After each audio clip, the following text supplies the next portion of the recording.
Hi, I'm Jim Angelucci, General Manager of Phillips Mushroom Farms, an 86-year-old, third-generation, family-owned mushroom farm located in Kennett Square, Pennsylvania, the mushroom capital of the world.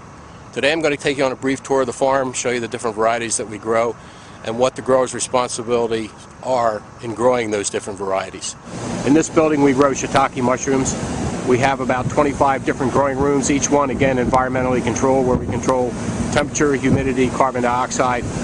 This building has 16 different growing rooms, each one its own separate control system for the environment, where we control humidity, temperature, carbon dioxide. As we walk into the actual growing room, you'll see that there are literally thousands of shiitake logs, each log with a plethora of shiitake mushrooms. Oyster mushrooms require a very high humidity level, a very low carbon dioxide level. So as the grower comes into the facility, he'll go in again, he'll check the temperature on the monitor, and then go into the room. Oyster mushrooms have a very short growth cycle, about 12 weeks. You can see again the humidity in the room. These are oyster mushrooms. These happen to be gray oyster mushrooms. And they're grown on a substrate that's pasteurized cottonseed hulls. We slot the bag so that we only get production in certain areas. We'll harvest 3 flushes off the log in about a 12-week period. One of the other varieties that we grow is maitake. Maitake is very difficult to grow. It's one of the most fickle, but in my opinion it's one of the most flavorful cultivated mushrooms that there is. The noise you hear is a humidifier. You can see the humidity in the room that's required by the mushroom. Maitake grow on a formulated log, very similar to shiitake. It's hardwood sawdust, wheat, bran, and millet, sterilized, inoculated with the culture, placed into a medical device bag. In about 45 days, what we get is mushrooms starting to form on the surface under the bag. At that point, what we do is we isolate one of the mushroom primordia and allow it to go to maturity. That takes about an additional 45 days. One of the other varieties we grow in this building is called pom-pom, or lion's mane, or monkey's head. It's got a lot of different names. It grows in a bag that we poke holes into. Substrate is the same as shiitake and maitake. It's hardwood sawdust with millet grain and bran. It takes about 33 days to grow this mushroom. You can see how this mushroom looks like actually like a lion's mane. That's where it gets its name. It's very earthy tasting. It absorbs everything that you cook with it. And I've taken one of the mushrooms and opened it up so that you can see the texture.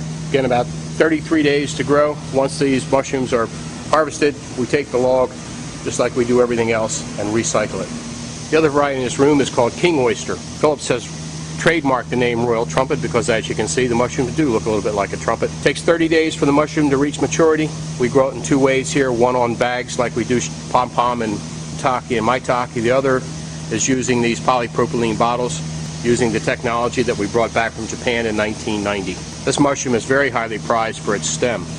Most mushrooms, the stem is probably discarded, but in this one, this is the prize. You slice it down the center, put a little olive oil on it, throw it on a grill. It has a great flavor and a great texture. The difference between a portobello and a comini mushroom is fairly simple. A comini mushroom is a smaller mushroom generally, and it still has its veil attached to the stem. Where in a portobello mushroom, they generally tend to be a little bit larger. The veil has separated from the stem, exposing the gills. As a mushroom matures, and it will double in size in 24 hours, the veil will separate from the stem, exposing the gills, and it will start to lose moisture. And as it loses moisture, it will intensify the flavor.